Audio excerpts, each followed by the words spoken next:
Thank you for joining. So very good evening, ladies and gentlemen, and we warmly welcome you to the Pathway to Australia 2025 live podcast, proudly presented by the Global Uni Connect, the exclusive study program at SLIIT, SLIIT. So we are truly glad to have you join us today. So my name is Amdasun Rajasinghe, and I will be your moderator for this episode. So today we are diving into a very exciting and the relevant topic, pathway to Australia. We are truly believe this would be a gaining serious episode for those who are now planning to move on to Australia. So ladies and gentlemen, I'm truly honored to be joined by our guest speaker today. So please welcome Mr. Sithila 𝐷𝐻𝐿𝐻𝐿. So Sithila 𝐷𝐻𝐿𝐻𝐿 is the IT project manager, restaurant brands in Australia.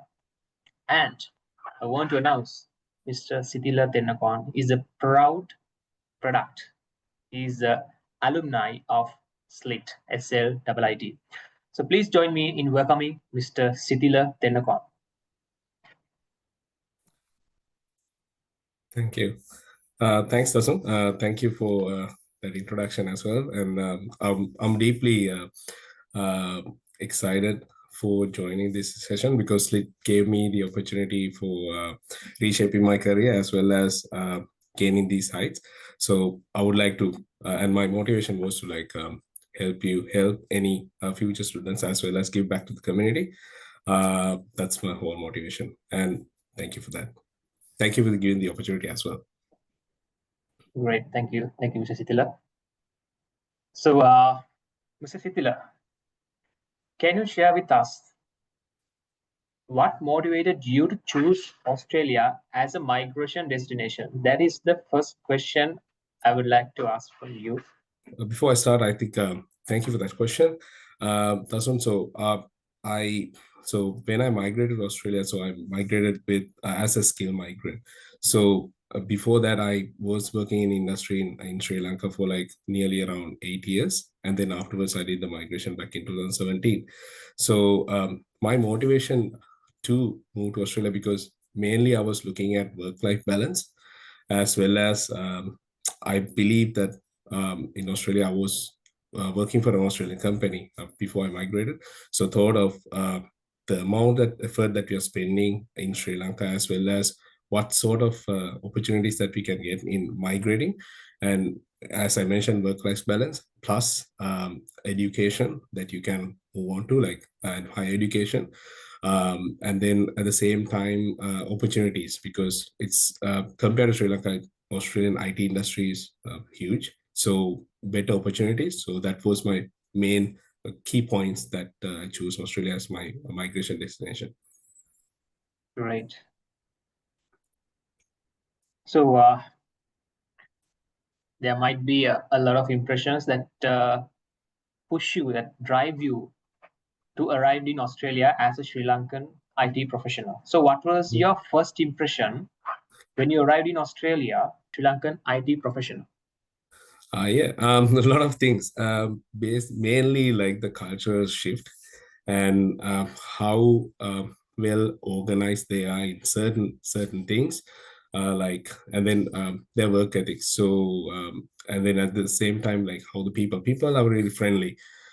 So and then they take moment to encourage you as well as to share their thoughts with you, and at the same time, let's say the warmliness as well as like the work, the way. Even if you look at the transportation system, things that you try to get yourself point A to B, the time that you save, as well as the easiness of getting things done, like getting a tax file number, like opening a bank account, and maybe finding a place to live. Those certain things, like whatever trouble that we had to face back in Sri Lanka were not the experience that I got with the step that I had to take. And being a migrant as well as a newcomer, I didn't feel that. So it was really it's a welcoming experience for me. How did you adapt to the work environment? Because you are in the very first stage once you arrived into Australia as a Sri Lankan IT professional, how did you adapt to the work environment, like weather, culture? Yeah, so it was a learning curve at the start. So let's say coming from a working background, I used to work for a multinational IT company back in Sri Lanka before I migrated. So the work ethics plus, so let's say if you're the openness was different, so different compared to Sri Lanka. And then at the same time, if when they're focusing on work, that's only what they're focusing on.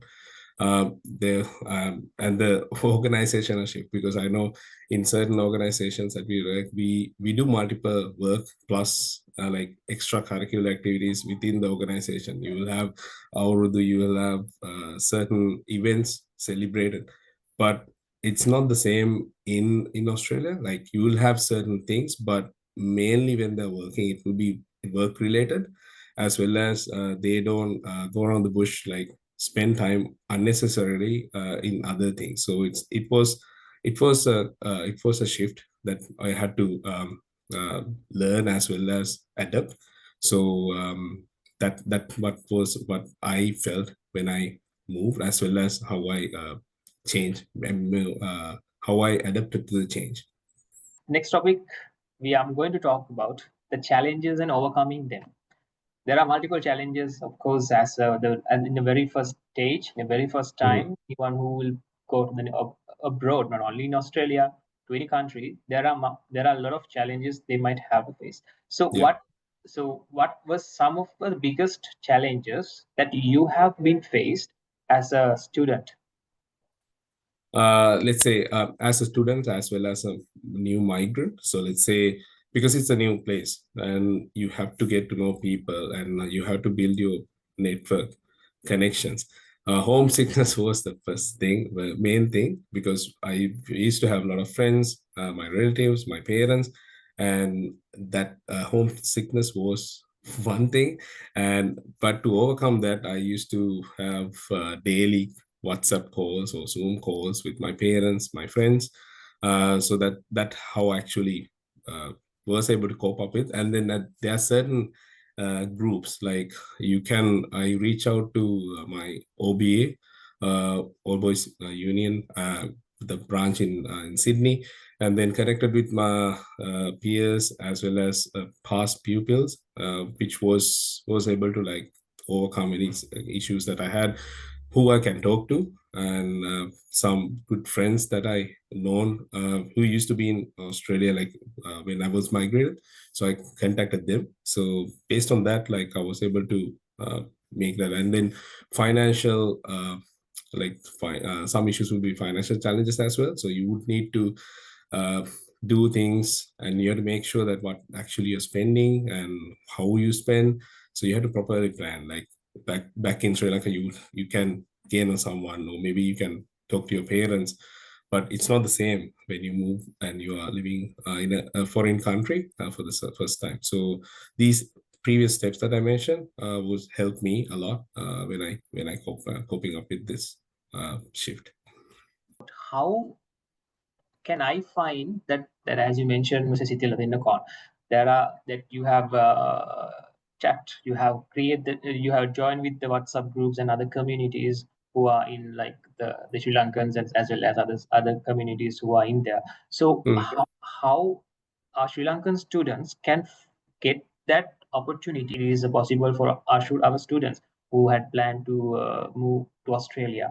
Explain for that. Yeah, I can give an example based on my experience. So let's say before moving, I did my like homework. Like I, so I researched on who were living in Sydney, an area that I'm trying to move, and then who actually my friends like previously moved, and then I used to contact them even before I moved to Sydney, and can build a connection with them, and then get some tips like what would be the financial, what would be normal, how much is the financial cost in certain ways of living, and like let's say should I go for renting, or maybe use a shared home, like nitty-gritty stuff like that you need to occupy, like you need to consider. So pre-planning was really helped me in terms of after the move, because after move people are really busy. Like after moving, like other people are really busy, so it will be best to like plan properly and then execute the plan once you are in Sydney. Once you moved into a certain part, I'm not talking about Sydney, but let's say with my experience. So let's say, and reach out to them via LinkedIn. I used to prepare LinkedIn chats, like create my script, and then at the same time reach out to friends and agents, like recruitment agents, and then actually at the same time, let's say I used to work as a project manager, so used to connect with project managers and same level, same other companies. So ask for them for opportunities, ask for them for like any suggestions, advice. So networking was the thing, and then I actually joined with PMI Sydney chapter back in the day. So then you can actually go and volunteer for those events and probably get hold of people who are in your industry, as well as at the same time, which will be helpful in the future. So that's what I did. Great. Thank you for that great information and insight. So now, Mr. Sithila, if someone who comes with by the financial difficulties, so what is your advice for them? Because there are a lot of students and the people who have a lot of experiences, knowledge, and good qualifications, but some of them are being facing to the financial difficulties. So, what is your advice for them? Yeah, financial difficulties. Yeah, I even now, that's definitely something that you feel, because the cost of living is high. So proper planning would be ideal, like would be the best approach. So let's say in my case, like I went for a like a personal loan when I before I migrated, because you know the process in the obtaining the visa, you would have to spend certain amount of money for even for applying. That doesn't guarantee that you will have like those you will get the visa, but then for that path you have to cater for some certain amount. And then let's say I have seen like students who have even my friends like who migrated, though they pre-plan, like went for student loans, and maybe find someone who can sponsor throughout the journey, because having a backup plan is really good, because you never know what changes will come, because plan will not go always as you have planned. So Exactly. that's certain things like having a loan, maybe having a proper funding funded person, or maybe like your parents or your uncle and aunt, or someone that will support you. So that was thing. But then for me, um, I didn't have to do any part-time work, because after 1.5 months I was able to land a job like contract. But you have to be flexible. So in terms of a student who are migrating, it would be beneficial. You will have part-time jobs. It's normal thing. And then you don't need to be ashamed of. A lot of people have opportunities and they volunteer as well.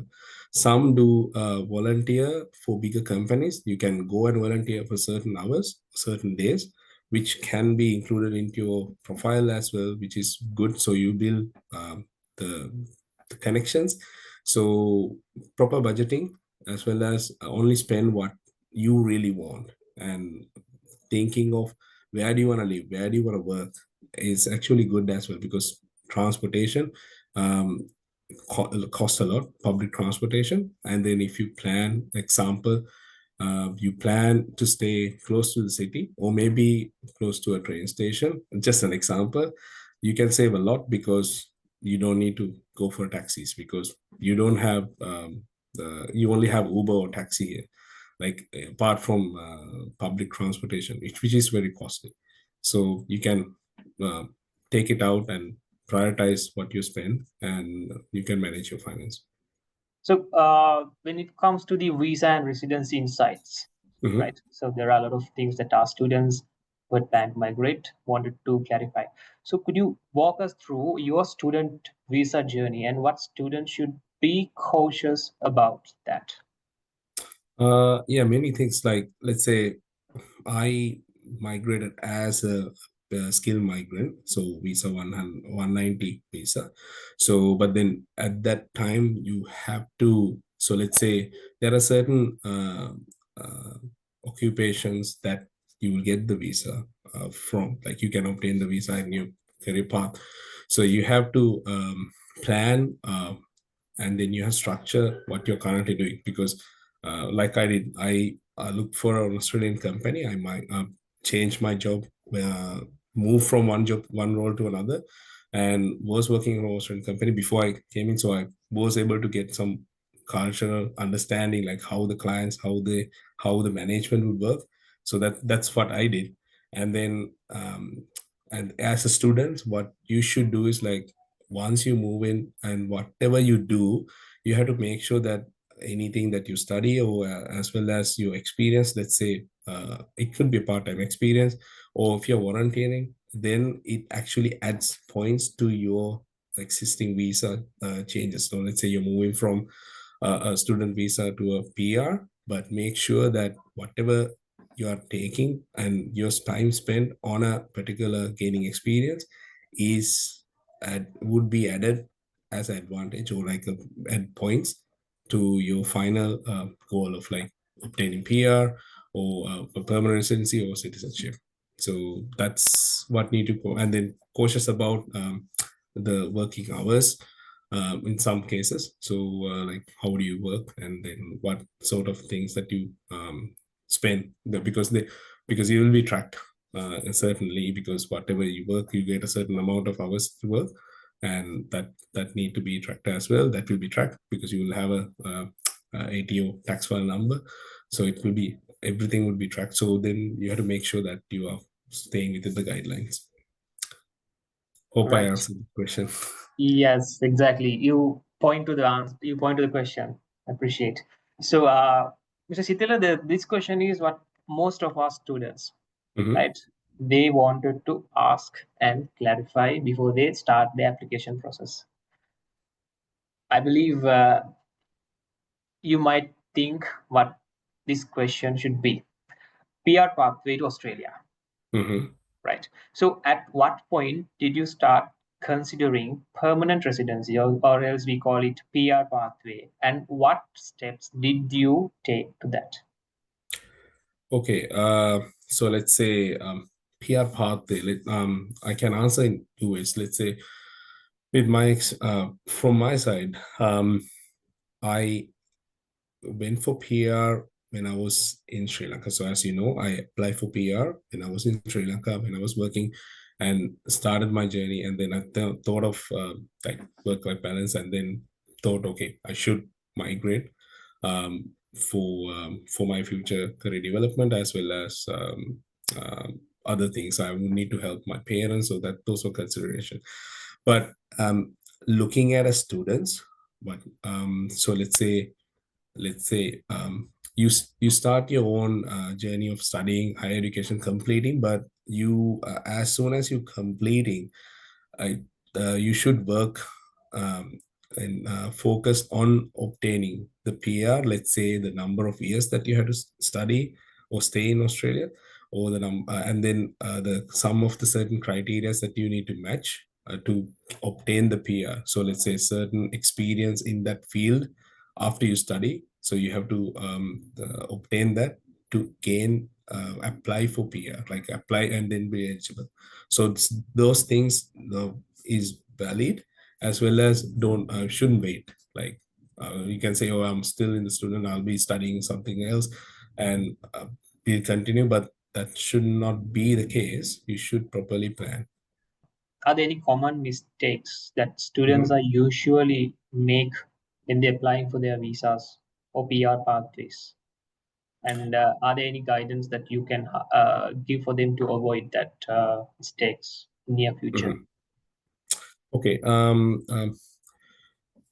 Mistakes, like I mentioned previously, it would be best to don't wait too long, and then probably the rules change, and certain uh, uh, governmental policy changes will affect. So let's say, so you, before you start your journey, you have a plan, right? You're gonna come to Australia, complete your education, and then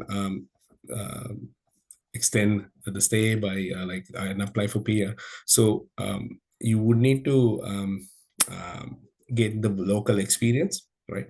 So basically, let's say local experience and your working experience should match what you're trying to apply for, to apply for the PR. So let's say you work in a IT industry, let's say you're IT support specialist. So then whatever work experience that will be added to you, plus the degree that you have completed, but and that needs to match. That way I understand. So it's better to if you're, and then probably your language, so improve your English, improve your scores, that will validate itself, so that you need to focus on. So otherwise, and then look for the pitfalls, like you work and maybe ask from the employee like what you're working is added, or whether it can be calculated as a thing. So just prior verification would be the best. How did your career path develop once or else after you graduate? After my graduation, so yeah, so this will be part Sri Lanka and part Australia. So after I graduated back in 2010, so then I was graduated as a network system networking, so networking degree, but I had to be adapt to certain situations, certain financial situations in which I faced. So then I started my career as a QA engineer, and then move on to be a project manager within that 7 years. So it took me further education, for further professional development, professional certification, which I even did some professional networking certification when I was in the second year of SLIIT. Like those professional certifications helped me to connect as well as get the edge out of other applicants in certain ways. But then afterwards, let's say after moving even to Australia, I didn't stay back. I focused on improving my skills as well as professional certifications. So I did PMIC, PMP, ITILs, those kind of things. You shouldn't stop. Like had prepare at least maybe one certification per year would be ideal. So then, because then you will be able to gain more opportunity out of 100 or 200 people who will apply for same job. Because here it's different, because IT industry is big as well as the competition is really big. So in Sri Lanka, you will have 20 or 10 people applying for one role. Here, it will be more than like 100 or 150. So you had to have that edge. So overtime certifications and further networking help me in terms of career development. Learning and networking are the most important things that before you plan to move on to Australia, both are most important things that you need to build up, that you need to learn, and as well as Mr. Sithila said, you have to practice. So, what is your current role at Restaurant Brands in Australia, and how did you get that opportunity? Yeah, you might know KFC. You know KFC, like fast food, the giant. So Restaurant Brands is a franchisee of KFC. So I work as a national IT project manager. So we manage, we manage 82 KFC restaurants within New South Wales, one state.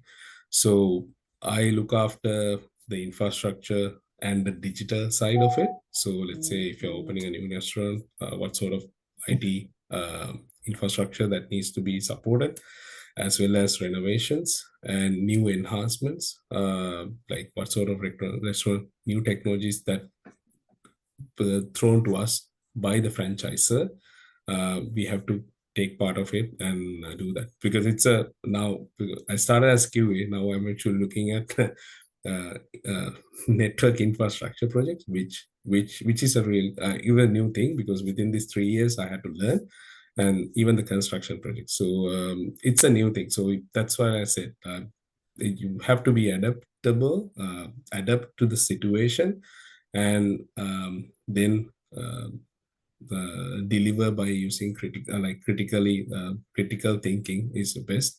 So you would have to gain that in terms of doing that. So that's what I do as a project manager. So then apart from that, some other things like we come from day to day. So level 3 support, like setting up the strategies. That's what I do. That's the current role.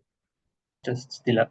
So, what skills or qualities, right, do employers in Australia look for in international graduates? Yeah, good question.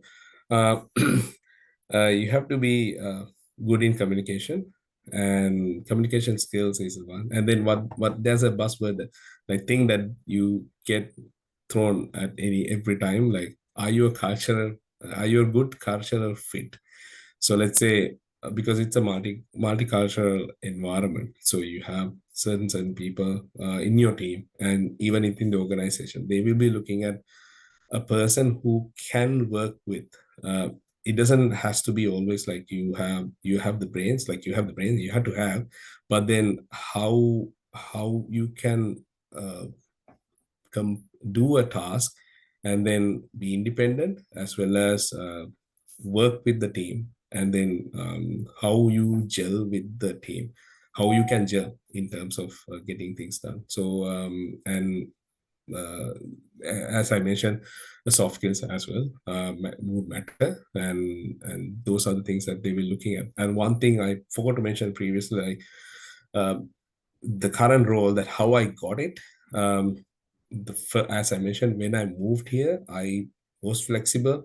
I went from I went one step lower where I was in Sri Lanka. So then it gave me an opportunity to jump into the job market quickly. And then because I only got a 3 months contract, so it's contract related. So then afterwards, working with my manager and then the organization, I got it increased, and step by step painted to a permanent role. But this is my 5th job. So I did job hopping. I didn't stay in one place. If you want to increase your salary or whatever the things, it will be best to uh, move from one organization to another. It depends on the organization as well. It's my experience, but certain things would be different to you. So then I went to the fast food QSR industry, quick service restaurant industry. So I was with another similar QSR agent company, and then got this opportunity. But that's how I landed. But then, so your second question, which is you ask about what they look at. As I mentioned, strong communication skills and cultural adaptability. So because you have to blend with others, speak to them, and then be open, and those are the things that they will look at. So, initially, the small random question. So, both introvert and extrovert people, students, they need to adapt to the culture. They need to learn. They need to practice. They need to build up the community. That will give them an opportunity to get or level up their career in Australia, and that's what employers in Australia are looking from an international graduates. True. I mean, you can't change how you are. Like you can change, you can adapt, but you can be introvert as well as you can be extrovert. But being extrovert, but let's say if you can be certain up to a percentage, if you can change, and then that will be give you a good opportunity. Otherwise, you will be just a higher developer, like who knows things, but then no one wants to like work with you. So it would be like to the if you're looking at certain things, but then you will be at the same place. You'll stuck in a certain place, but then you have to have your network. Yeah, I'm on the same page, because the when student come with their parents, parents are thinking, do my child or my children, my daughter, my son is good to, are they good enough to be there? Because the different behaviors, attitudes. Some people are introvert, extrovert. So Mm. that's a great answer, Mr. Sithila, and thank you for that. So advice to students and migrants. So, what would be your top three tips for someone who planning to move to Australia? Yeah, I think I'm good question. I touch based on a couple of things. So you have to do your research first, and like you thinking about living cost, job opportunities, and about the market and how you prepare. Like let's say any further studies that you're currently doing, or any certification that you're planning to do. Do that before you like good to do it before you move. Like example, I did PMICP's start like the before, not the certification exam, but the prep work back in Sri Lanka before moving here, because I know at that time agile was were in high demand in certain areas. So you had to. I did the call because the cost was low. The initial cost for the needed hours, and then afterwards moving here I did the exam, so it's the same cost that you have to pay. It's lesser when you, because if you're studying here, if you're planning to do the professional certification, it will be really high for whatever you pay. And then build your network. Like I said, build you connect to people who are actually living here, your friends, your relatives, and then ask questions and get to know what to expect. And then they will be able to, some would generally be willing to help you and give you some tips that feel beneficial. Yeah. And then be open-minded and resilient, because let's say try to opportunities will come and go, but then uh, be because when you get a opportunity, because within 1.5 months that I was in 2017, so I applied for like 80 jobs, so I got like 5 opportunities out of 80. So but then some you might have to travel, so some you might have to be like the rates that you provided that will not be the same that you want. But then first put in the first step in a job role, or maybe it will be a volunteer as well. That's the stepping stone for you. So then afterwards, when you get your first job, after that it will be much more easier for you to like move on to other avenues. My next question should be, you gave the answer, but it related to that, like how important is networking and community support for new migrants? So I hope you gave the answer in the previous question. Yeah. Right. Yeah. How? Yeah, it's really critical. Even I mean, within Sri Lankan cultural forums that you can connect, like any community, and then because, as I mentioned, like your alumni, and then your school connections, that they are really good, beneficial for you in certain things, getting you new opportunities. Network is always net worth. Yeah, that's true. Your network is your net worth. Right. So if you could go back in time, so what would you do differently in your immigration journey? 2000, Uh, 2010.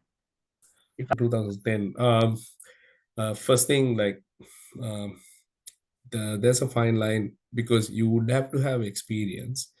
Let's say from looking at from my perspective, let's say if you're coming as if you're migrating as a skilled migrant, you would have to have experience, and you should be able to showcase that, because that's one thing. So first would be that. So I mean, and then once the time is right, you have to apply. So don't wait for things. And initially that, and then even as a student, let's say if you have the opportunity and if you have the time, and then you have the right skill, so like you're willing to learn and you explore, it's a very good opportunity to like apply and move on to another country and get that education, get that exposure, which you can sell to even back in Sri Lanka or back in to another country as well. You can move, and it will be beneficial for you.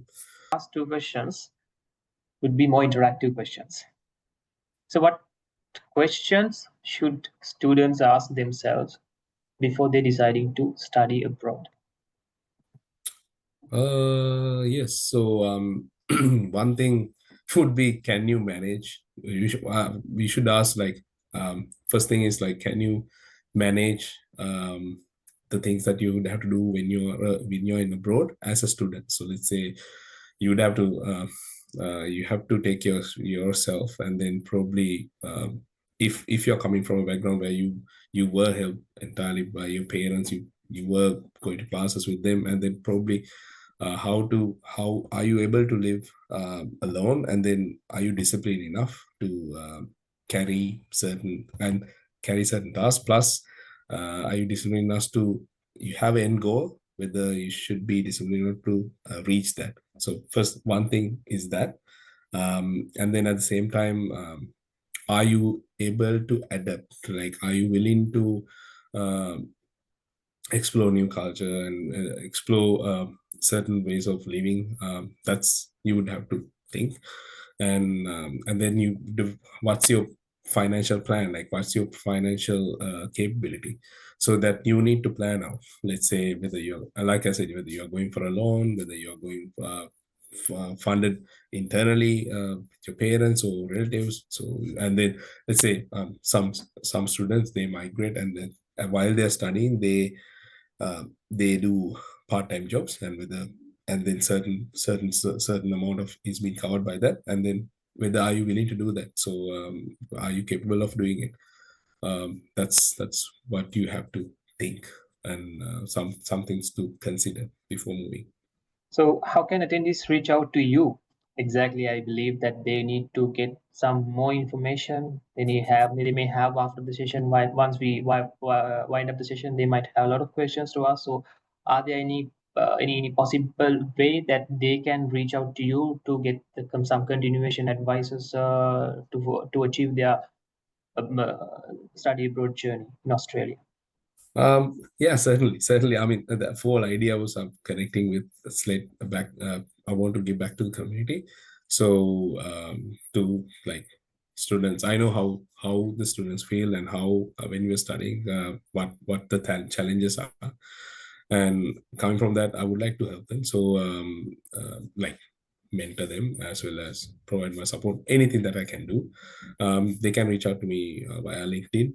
They can search for my profile, 𝐃𝐨𝐧'𝐭, so they can connect me on LinkedIn. Great. I will appreciate Mr.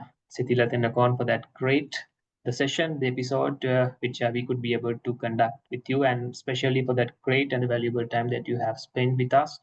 So, on behalf of the Global Uni Connect team, I would like to extend our heartfelt thanks and gratitude to our guest speaker, Mr. Sithila 𝐷𝐿𝐴𝐴, for sharing such a valuable insights and the knowledge with us and our students, our audience.